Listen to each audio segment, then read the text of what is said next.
Dear students, welcome to Social Science Tutorials. We are back with another video to help BA program second semester students of SOLDU in English medium for education subject. We will be discussing one question from your assignment today and soon we will bring another video for other question. If you are new to our channel or haven't subscribed yet, then please subscribe Social Science Tutorials. If you find this video useful, then like, share and comment. Let's start with the question. We will be discussing question number 2, which is explain each step of the theory of psychosocial development propounded by Erikson with examples in your daily life. In which stage of this theory do you place yourself and why? इस question का जो larger point है वो psycho social development theory जो Ericsson ने दी है उसको discuss करना है, क्योंकि इसकी 8 स्टेजेस हैं, सभी को डिटेल में ईच स्टेप को आपको एक्सप्लेन करना है। तो ये काफ़ी बड़ा पोर्शन वो है। और लास्ट में उन्होंने अप्लाइड वेज पे आपसे ये पूछा है कि which stage of this theory do you place yourself and why, इस पे भी हम बात करेंगे। Now let's start with the introduction. Erik Erikson was a psychologist who developed one of the most popular and influential theories of development, which is famous as psychosocial theory of development. And Erikson believes that we can understand the development of a person by understanding 8 stages of his or her life. तो पूरा जो stages of development है वो 8 stages इन्होंने दी है, और किसी व्यक्ति की पर्सनैलिटी कैसे डेवलप होती है, टोटल उसके अंदर जो विकास होता है वो कैसे कैसे होता है, ये इन 8 स्टेजेस से हम समझ सकते हैं। ये यूनिवर्सल है, सब इन्हीं से गुजरते हैं according to Erikson. He also says that there is a specific time period for every stage and every person has to face a kind of crisis in every stage. ये बहुत इंपॉर्टेंट बात है। हर एक स्टेज को जब हम discuss करेंगे तो हर एक स्टेज पे एक क्राइसिस होगा, ये करने का या वो करने का। तो इनमें से दोनों में से पॉजिटिवली नेगेटिवली लोग कैसे उसे रिजॉल्व करते हैं, अगर रिजॉल्व कर लेते हैं तो आगे बढ़ जाते हैं, अदरवाइज वो उस स्टेज की जो चीज़ें हैं वो अगली स्टेजेस में कहीं ना कहीं दिखाई देती हैं। The crisis are not only related to person self development and maturation but also related to social expectation, social structure and culture. तो अब ये सिर्फ ऐसा नहीं कि इंडिविजुअल से रिलेट करते हैं, बल्कि सोसाइटी में जो एक्सपेक्टेशन है, सोशल स्ट्रक्चर है, उसके अकॉर्डिंग भी ये क्राइसिस राइज होती है। नाउ कमिंग टू स्टेज 1, अब आपकी किताब में जो है एक बॉक्स दिया हुआ है जिसके अंदर ये स्टेजेस बनाई गई हैं, तो आप उसको भी बना सकते हैं। आप 1-2 स्टेज को डिस्कस करने के बाद उसे लिख सकते हैं। मैंने यहाँ पर वो नहीं बनाई है, बल्कि मैंने स्टेज वाइज वो डिस्कशन किया है। ये आपके ऊपर डिपेंड करता है कि आप उसको थोड़ा सा अपनी कॉपी में बॉक्स के अंदर बना लें, अलग कलर के साथ, कलर कॉम्बिनेशन ब्लैक कलर से सारे को लिख दें। तो इस तरह से जो भी आपकी क्रिएटिविटी है उसके अकॉर्डिंग आप उसको प्रेजेंट कर सकते हैं। मैं आपको टेक्स्ट ज़्यादा बता रही हूँ। स्टेज 1, ये हेडिंग आप डालेंगे इन्फेंसी टिल 1 ईयर, और इसको ट्रस्ट वर्सेस मिसट्रस्ट इस स्टेज का जो क्राइसिस है वो होता है। According to Erikson, trust versus mistrust is the first stage of psychosocial development and he believed that the feeling of trust is very important for a person during first stage of development. The feeling is the basic prerequisite of healthy personality. ऐसा नहीं है कि हम बहुत बाद में जाके हमारी जो पर्सनैलिटी है वो डेवलप होती है, बल्कि हेल्दी पर्सनैलिटी का जो बेस है वो स्टार्ट हो जाता है जब हम पैदा होते हैं, और उससे 1 साल के अंदर ही हम इन्वायरमेंट पे ट्रस्ट करते हैं या इन्वायरमेंट पे मिसट्रस्ट करते हैं, और ये कैसे हमारी पर्सनैलिटी को इन्फ्लुएंस करता है, ये सारी चीज़ें ही स्टेज 1 के अंदर डिस्कस की गई हैं। Mother plays a very important role in developing this feeling of trust in infant. और मैंने ये जो ब्लू कलर से लगाए हुए हैं, ये बेसिकली आप चाहें तो इनको सबको अंडरलाइन कर सकते हैं, कुछ और लाइंस को भी आप अंडरलाइन कर सकते हैं, लेकिन ये बहुत स्पेसिफिक चीज़ें जो आपको अंडरलाइन करके शो करनी चाहिए अपने असाइनमेंट में। Mother plays a very important role in developing this feeling of trust in infant. This way, mother sensitively care her child with love and ensure him or her that she is always available there for him or her. This natural effort of mother develop a kind of trust in infant for this world. वो ये feel कर पाते हैं कि ये world trustworthy है, रहने लायक है और हमें इसके साथ रहते हुए कुछ पॉजिटिव मिलेगा. It is always to be noted that Erikson has not only described about the outer social world of the infant but also argued for the importance of inner self of an individual. Infant develop a kind of inner trust when he or she observe that body functions and biological processes are working properly. This inner trust of the child plays a significant role in the successful completion of this stage.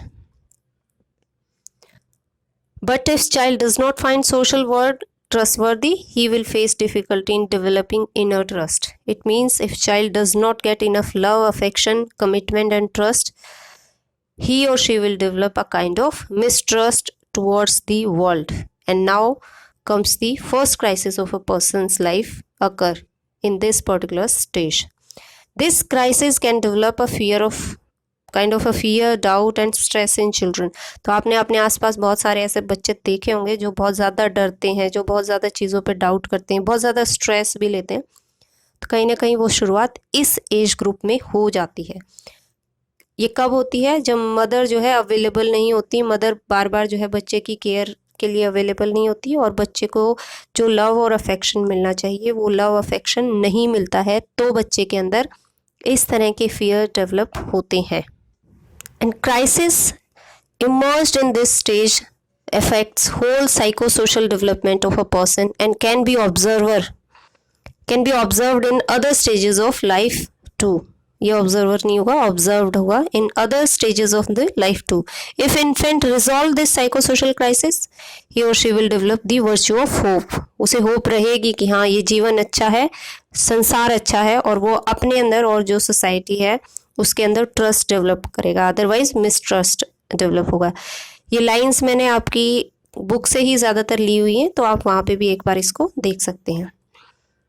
In future, this quality will help him or her in developing feeling of trust towards different institutions of society. Example of this we saw in our daily life. बहुत बार हमें देखने को मिलता है इस तरह के, जब बच्चे की मदर अगर अवेलेबल नहीं होती और बाद में फिर बच्चों में फियर और डाउट डेवलप हो जाता है. Now coming to the stage 2, which is toddlerhood, which starts from 1 year and ends at 3 year. इसका जो बेसिक क्राइसिस है वो ऑटोनॉमी वर्सेस शेम में आता है कि या तो ऑटोनोमस बच्चा फील करेगा या शेम फील करेगा. The virtue of trust and hope infant developed in the first psychosocial stage becomes the basis of struggle infant has to face in getting autonomy in the next stage. As we know, infant dependent on parents for every work or task, but in this stage, child tends to pick a good pace of developing his or her mental, physical and social skill. His or her body gets maturity, child starts learning language and come closer to societal ethics. In this stage, child starts interacting with society and environment. तो 1 to 3 years में बच्चे environment के साथ, society के दूसरे जो members हैं उनके साथ इंटरेक्ट करना स्टार्ट कर देता है. In the excitement of these processes child feels a kind of proud on him और हर. ही और she often learns new skills and develop curiosity to exercise certain tasks. Child wants to do bathing, clothing, eating and playing by himself or herself. आपने देखा होगा छोटे बच्चे जो बिल्कुल नया नया कुछ चीज़ें सीखते हैं तो वो ये ज़िद करते हैं कि हम खाएंगे, खुद ही खाएंगे, हम खुद ही कपड़े पहनेंगे, खुद ही वो नहाने की ज़िद करते हैं. ये ज़िद बेसिकली इस एज ग्रुप की कैरेक्टरिस्टिक है according to Erikson. We can say that in this stage child develop motivation toward task related to selection, searching and playing. The psychosocial crisis of this stage dependent on parents perspective and behaviour towards freedom and autonomy of the child. अब parents कैसे बच्चों के साथ behave करते हैं उससे ही यहाँ पे ऑटोनॉमी या जो बच्चा फीलिंग ऑफ सेंस है वो आएगा.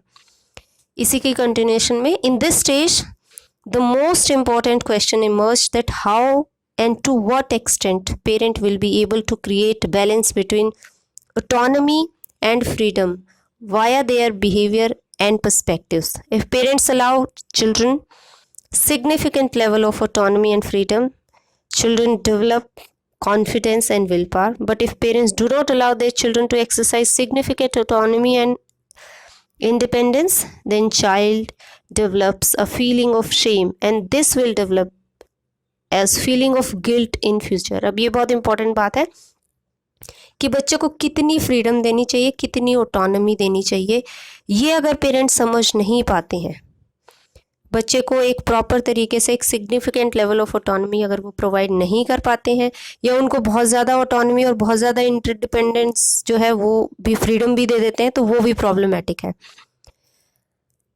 इसीलिए नेक्स्ट जो लाइन है, the idea of child's autonomy and independence of Erikson does not support complete autonomy and freedom, ये भी प्रॉब्लमेटिक है. तो पेरेंट्स को समझना बहुत इंपॉर्टेंट है कि कितनी ऑटोनॉमी और कितनी इंडिपेंडेंस जो है या फ्रीडम बच्चे को देनी है, और किस तरह से वो बच्चा उस फ्रीडम से चीज़ें सीख पाएगा.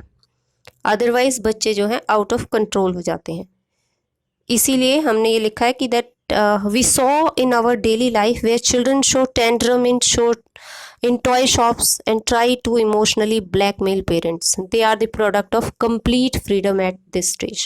अगर बच्चों को complete freedom आप देते हैं और फिर उनकी freedom को वापस लेते हैं, तो बच्चे ऐसे behavior करते हुए हमें नज़र आते हैं. If child successfully resolve the crisis of this stage, he or she develops the virtue of self, and जो self will play an important role in developing healthy personality. But if child does not successfully resolve the crisis of this stage, he will develop fear, insecurity in their personality. तो बच्चे को काम करने देना चाहिए, कितना काम करने देना चाहिए, इस चीज़ को भी थोड़ा सा पेरेंट्स को ध्यान में रखना चाहिए इस एज ग्रुप में 1 to 3. ऐसा भी नहीं है कि वो टोटली पेरेंट्स पे डिपेंडेंट हो जाए, और ऐसा भी नहीं होना चाहिए कि बच्चे को टोटल आप फ्रीडम दे दें, किस चीज़ को ले रहे हैं, किस चीज़ को फेंक रहे हैं. तो वो भी बहुत एक संतुलित, जिसे हम कहते हैं कि बैलेंस्ड वे में उसकी ऑटोनॉमी और फ्रीडम को हमें सैंक्शन करना चाहिए. Now coming to stage 3, early childhood 3 to 6 years, initiative versus guilt. अब बच्चा 3 से 6 साल में थोड़ा और आगे बढ़ गया है. Erikson calls it play stage of a person's life, जहाँ बच्चे के लिए प्ले इंपॉर्टेंट होता है, जहाँ बच्चे खेलते हैं. It is the stage where child start preparing for a school life. He is in the process of developing different physical and mental capacities. A sense of responsibility develops in child, and he or she feels the responsibility for social and physical world. For example, child develops responsibility towards their toys, pets, and siblings. He or she wants to exercise the task by self, observed in his daily life. And in this stage, child's involvement in peer group is more related to language and physical development instead of social needs. तो ऐसा नहीं है कि social needs जैसे corporation, कुछ और चीज़ें, उसकी बजाय बच्चा दूसरे बच्चों के साथ या दूसरे लोगों के साथ जो इन्वॉल्व होता है, वो उसकी अपनी ज़रूरत होती है लैंग्वेज की और फिज़िकल डेवलपमेंट की. अभी बहुत ज़्यादा बच्चा सोशल नहीं होता है, लेकिन सोशल इंटरेक्शन वो स्टार्ट कर देता है. इन this stage, child first time feels that he or she carries a status in society and therefore wants to participate in every social activity. Psychosocial crisis of this stage dependent on how parents react on child's behavior for exercising new roles child have to play. अब बच्चे क्या इस समय पे कर सकते हैं और उसको करते हुए पेरेंट्स का क्या रोल होता है, पेरेंट्स उस पर किस तरह का रिएक्शन देते हैं, ये बहुत इंपॉर्टेंट होता है. अगर पेरेंट्स बच्चों को डीमोटिवेट करते हैं तो बच्चा नई तरह की चीज़ें और नई स्किल्स सीखने की बजाय क्या डेवलप करेगा, फीलिंग ऑफ गिल्ट. और अगर बच्चे को जो भी उसका स्किल है वो दिखाया और बच्चे को अप्रिशिएट किया जाएगा, तो बच्चे में क्यूरियोसिटी बढ़ेगी और कहीं ना कहीं जाके वो जो है नई और चीज़ों को सीखने के लिए मोटिवेटेड होगा. So the feeling of guilt make child dependent on others for everything, but if parents appreciate the curiosity and excitement of the child, he or she will develop goal-oriented qualities in future and will be motivated towards doing new assignments. If child successfully resolve this psychosocial crisis, he or she will develop goal-oriented personality. तो एक healthy personality start होगी और वो नई चीज़ों में initiative लेगा बच्चा गिल्ट फील नहीं करेगा या बच्चा दूसरों पे डिपेंडेंट नहीं होगा। यही नाम था इस स्टेज का, इनिशिएटिव वर्सेस गिल्ट। तो इनिशिएटिव अगर कॉन्फिडेंट होगा बच्चा तो नई तरह की चीज़ों को इनिशिएट करने, उनके अंदर काम करने की जो पॉसिबिलिटी है वो बच्चे में बढ़ेगी। गोल बनाएगा बच्चा और उस गोल के अकॉर्डिंग नए काम करेगा। अदरवाइज अगर बच्चे को पेरेंट्स का जो रिएक्शन है वो नेगेटिव रिएक्शन होगा तो बच्चे नया काम करना सीखेंगे ही नहीं और वो नया इनिशिएटिव नहीं लेंगे। They will develop a feeling of guilt. Now coming to stage 4, which is childhood, starts from 6 year, ends in year 12th year of their age. It is industry versus inferiority. As for a child, this stage is the stage of primary schooling. In this stage, child comes in touch with the institution called school that affects his or her behavior, thought processes and their perspective. Erikson emphasized that this stage is related to academic life of a person. According to him, in academic context, a child learns basic skills related to the culture. जो भी संस्कृति है उसकी बहुत सारी जो चीज़ें, क्या ज्ञान है, किस तरह के तरीके हैं, किस तरह की चीज़ें जो सीखना सिखाना चाहती है सोसाइटी, वो सारी चीज़ें फॉर्मल तरीके से हमें स्कूल से मिलती हैं।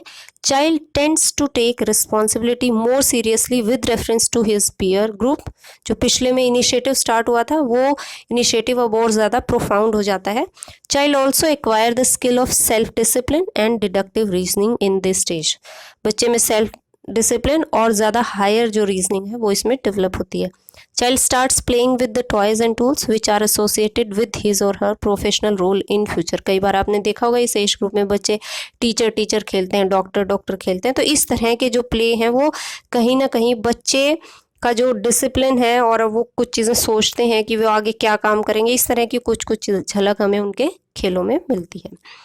Child's social and cultural context always plays a very important role in this process. He learns such skills very fast which are related to his or her context. And according to Erikson, when a child learns different cultural techniques and skills with the help of school, they develop the virtue of industry. The psychosocial crisis of this stage is also related to the aptitude of the industry. The child feels any incapability and inferiority during learning new skills.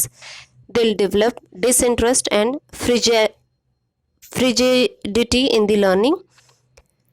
This incapability and inferiority a child can feel in the context of his or her identity. Children can feel this incapability regarding gender, religion, race or any other economic and social जो identity. तो basically यहाँ पे ये बात की जा रही है कि अब बच्चे जो नई चीज़ें सीखते हैं तो उनमें अगर वो थोड़ा बहुत फेलियर होते हैं तो उनके अंदर इन्फ्योरिटी की जो फीलिंग है वो स्टार्ट हो जाती है और उसके साथ साथ वो इसको अपनी जो आइडेंटिटी है, जेंडर आइडेंटिटी है, रिलीजन है, रेस है, उन सब चीज़ों के साथ भी कहीं ना कहीं ऐड करना शुरू कर देते हैं। तो आप देखिए ये एज ग्रुप है 6 to 12 एज ग्रुप है। इसमें बच्चे कई बार ये बोलते हैं कि वो लड़की ये नहीं करती या लड़कियों से ऐसे काम नहीं होता, लड़कों से ऐसे काम नहीं होता।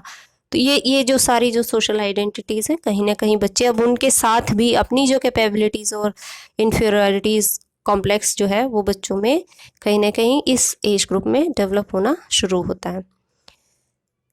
ये हमने एक एग्जाम्पल लिया है। We can understand this with the help of the following example. Sunil studies in 5th class and is also a member of peer group. तो हर बच्चा होता है उसका एक पीयर ग्रुप होता है, उसके दोस्त होते हैं उसके साथ। He loves to play, talking, hanging out with friends. His interest and habits are same as other members of his peer group, but he has few different characteristics too.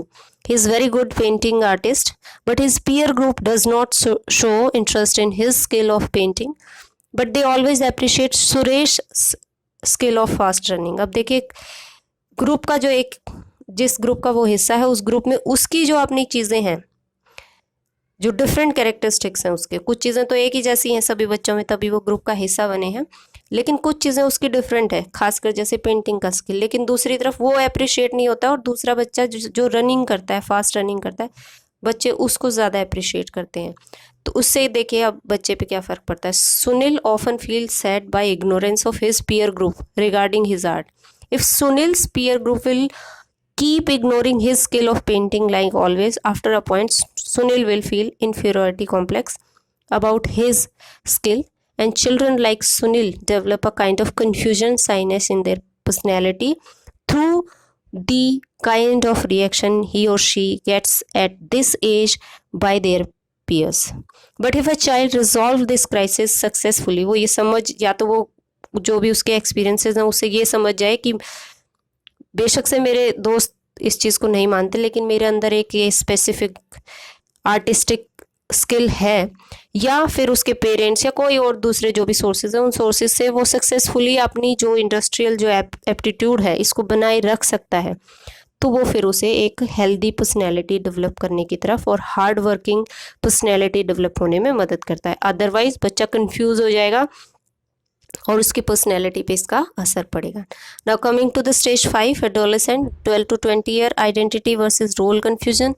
ये बहुत इंपॉर्टेंट बताया है एरिक्सन ने इस वाली stage को, और ये stage basically childhood and adulthood के बीच में होती है, और इसी में social responsibility and societal expectations of childhood and youth equally पाई जाती हैं। एक तरफ आपको बच्चा समझा जाता है, दूसरी तरफ आपको बड़ा समझा जाता है। Erikson has given special attention to this stage as this stage comes with many challenges and possibilities. He explained about this stage extensively with micro details. In this stage, an adolescent faces new psychosocial phenomena. Erikson called it as ego identity. It is a positive end point of this stage. The negative end of this stage turns into identity crisis. तो एक तरफ तो है कि ego identity, आपकी अपनी ego उस sense में, नेगेटिव सेंस में नहीं, बल्कि मैं कौन हूँ, मैं वाली सेंस में जो आइडेंटिटी, ईगो आइडेंटिटी डेवलप होती है वो पॉजिटिव सेंस में ये लेते हैं। और दूसरी तरफ जो है, अगर वो सक्सेसफुली हमें समझ नहीं आता है तो आइडेंटिटी क्राइसिस का मामला भी आता है।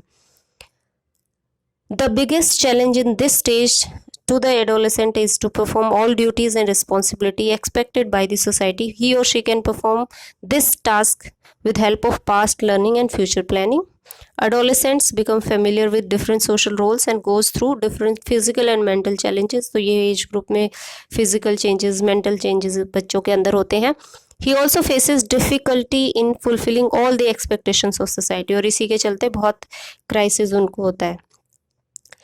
If adolescent doesn't fulfill all social roles and expectation, they will face difficulty in adjustment with physical and psychosocial changes and will often face a kind of confusion about his or her role. तो इसीलिए Ericsson calls this as a role confusion and identity crisis. Not resolving this psychosocial crisis can develop negative personality, but if you face this crisis and you come out of it, then your personality will be a positive, healthy and positive personality will be developed in you. This motivates adolescents to become an honest and committed member of the society. He can easily adapt values, trust and ideas of the society. Now coming to stage 3, which says early adulthood, intimacy versus isolation, इसका एक important point है। ये time period वो होता है when a person gets marry and he starts his primary family life. ये इसमें intimacy और आइसोलेशन दो टर्म यूज़ की गई हैं। तो इंटीमेसी का जो सेंस है वो लोगों के साथ आपकी जो इंटीमेसी होती है, आपकी नज़दीकी होती है, विश्वास होता है, प्यार होता है, और ये intimacy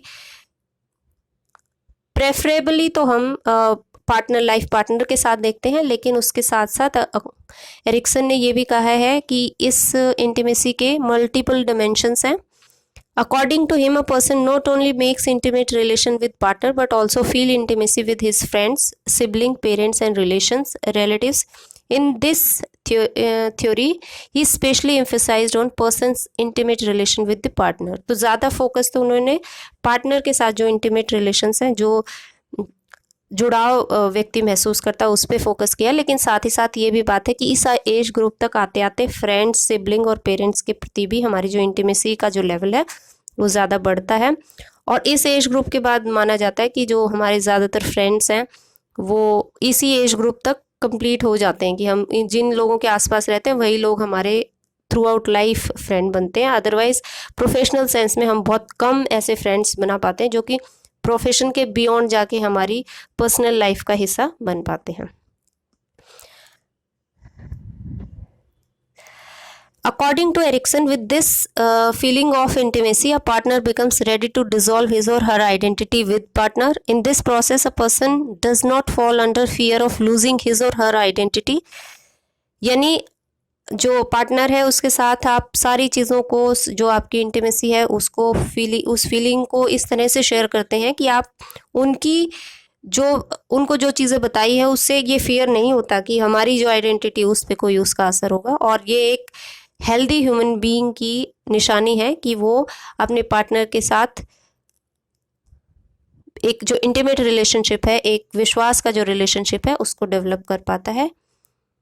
to reach this level of intimacy a person should acquire a level of strong identity. तो वो खुद पहले बहुत स्ट्रॉन्ग आइडेंटिटी वाले लोग होने चाहिए, कॉन्फिडेंट लोग होने चाहिए। Erikson describes some characteristics of intimacy regarding this psychosocial stage and these are compassion, commitment, companionship, positivity and open mindness.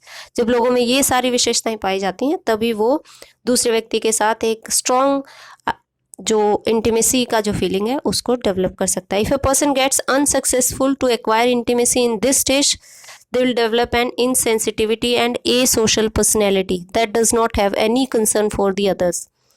इस सेंस में ये इम्पोर्टेंट एज ग्रुप है जहाँ पर अगर व्यक्ति खुद में विश्वास करते हुए अपने साथ में जो है इंटीमेट फीलिंग रख सकता है दोस्तों के प्रति, रिश्तेदारों के प्रति, उसके आसपास के लोगों के प्रति, तभी वो सोशल बना रह सकता है। अदरवाइज ए सोशल पर्सनैलिटी भी डेवलप हो सकती है। Erikson relates feeling of love and affection with the qualities of respect, responsibility, commitment and acceptance. और फिर यही चीज़ें जो हैं आगे धीरे जाके अगली जो 2 स्टेजेस हैं, अगर उस स्टेजेस तक आते आते आपको ये लव और अफेक्शन वाली फीलिंग आपकी पर्सनैलिटी में नहीं है तो रिस्पेक्ट, रिस्पॉन्सिबिलिटी और कमिटमेंट भी आप में डेवलप नहीं होता, और मिडिल एज और ओल्ड एज की जो कमिटमेंट्स हैं वो पूरे नहीं हो पाते हैं। Stage 7 middle age, generativity versus stagnation. अब ये पूरा जो सिनेरियो है ये बात करता है कि a person develops the virtue of generativity when he और she starts doing work for the welfare of his और हर नेक्स्ट जनरेशन। यानी अब बच्चे थोड़े बड़े हो रहे होते हैं, बच्चों के लिए वेलफेयर के लिए, नेक्स्ट जनरेशन की वेलफेयर के लिए जब लोग मिडिल एज में काम करते हैं तो वो वर्च्यू ऑफ जनरेटिविटी उनके अंदर आता है। This task has deep meaning in its explanation। When a person starts working for the welfare of his or her next generation, they also contributes towards the society in which which his or her future generation is about to live। तो ये in a sense जो है individual अपने से थोड़ा सा जो है आगे बढ़ के अपने से नेक्स्ट जनरेशन के बारे में सोचता है और ओवरऑल सोसाइटी के बारे में वो सोच रहे होते हैं। But if person does not bother to think about the welfare and denies all the responsibility, they develop the feeling of stagnation। तो अगर एक तरफ जनरेटिविटी आती है, अगर वो सोचते हैं दूसरों के बारे में, नेक्स्ट जनरेशन के वेलफेयर के बारे में, और नहीं सोचते वो तो स्टैग्नेशन की तरफ जाते हैं। स्टेज 8 है 60 से लेकर टिल डेथ तक की जो एज ग्रुप है, ओल्ड एज जिसे हम कहेंगे, उसमें ईगो इंटीग्रिटी एंड डिस्पेयर की जो फीलिंग है, ये दोनों चीज़ें हैं। ईगो इंटीग्रिटी का मीनिंग यही है कि एक हेल्दी व्यक्ति जो सोसाइटी को अभी तक कंट्रीब्यूट करता हुआ आया है, और एक दूसरा व्यक्ति जो कि इस तरीके की बहुत सारी चीज़ों में जो है अनसक्सेसफुल रहा होगा। तो इस एज ग्रुप में व्यक्ति इंटीग्रेटेड का फीलिंग करता है या डिस्पेयर का फील करता है। इन this stage a person reflects on his और हर एंटायर लाइफ जर्नी। ही और she thinks about every decision taken in past, about achievements and failures of life। This stage is the stage of old age, when person starts losing his strength and health, his or her income sources shrinks and many of the friends dead, and person need to search new friends of his or her age group। Now person inclined more towards history instead of future। If a person completely satisfied with life, they develop a virtue of maturation and self actualization। लोग satisfied होते हैं कि हमने अपनी पूरी उम्र अच्छा काम किया। But if not satisfied, become sad and disappointed। Erikson named it as despair। In such a situation, a person keep feeling failure and unsatisfied till death। तो हम ऐसा हमारे आसपास देखते हैं, ऐसे कुछ लोग जो कि बुढ़ापे में भी बहुत ज़्यादा खुश होते हैं, वो अपनी लाइफ से सेटिस्फाइड होते हैं, जबकि कुछ ऐसे लोग होते हैं जो सारे दिन जो है उनका जो बिहेवियर है वो बिहेवियर ना वो खुश होते हैं ना वो सेटिस्फाइड होते हैं, और वो उनका जो जीवन है वो कहीं ना कहीं डिस्पेयर में चल रहा होता है। तो क्योंकि वो जो रिफ्लेक्ट करते हैं उन्होंने अपनी लाइफ में किसी भी तरह की चीज़ें अचीव नहीं की हैं। Now coming to the last point of this question, which is where do I place myself in this stage theory? ये आपसे पूछा गया ना that where do you place yourself in this stage theory? तो आप लोग क्योंकि 12 से 20 वाली जो एज ग्रुप है तो आप ये लिखेंगे that in this theory I place myself at adolescent 12 to 20 year stage, both age wise and the kind of characteristics discussed above. तो एक तो एज भी यही है और उसके अलावा जो कैरेक्टरिस्टिक्स हैं वो भी कहीं ना कहीं मेल खाती हैं। According to this stage adolescents often get surrounded by both social responsibility and societal expectations of childhood and youth. तो वही दोनों तरह की एक्सपेक्टेशंस होती हैं। सेम हैपन्स विद मी, मेरे साथ भी ऐसा ही होता है। I am at some time considered as child and at another time as a youth. At some time parents says तुम अभी बच्चे नहीं रहे, while in another situation when it comes to take some decision they would say अभी तुम इतने बड़े भी नहीं हुए हो जो सारे डिसीजन ले पाओ। On other occasions parents expect us work like an adult and not behave like children. So this is a confusion. This is quite confusing for me because at times I don't understand what I should do. यही characteristics है इस age group की। According to Erikson, individuals explore possibilities and begin to form their identity based upon the outcome of their exploration. I am also exploring the possibilities according to my skills and interests. I am sure आप कर रहे होगे इसको कि आप I am constantly seeking support and guidance from other people about my life, career and other issues, and I am constantly struggling with the question I don't know what I wanted to be in life. मैं क्या बनना चाहता हूँ अभी मैं ये समझ नहीं पा रहा हूँ। तो इस तरह का भी जो फीलिंग है वो इस एज ग्रुप में आता है।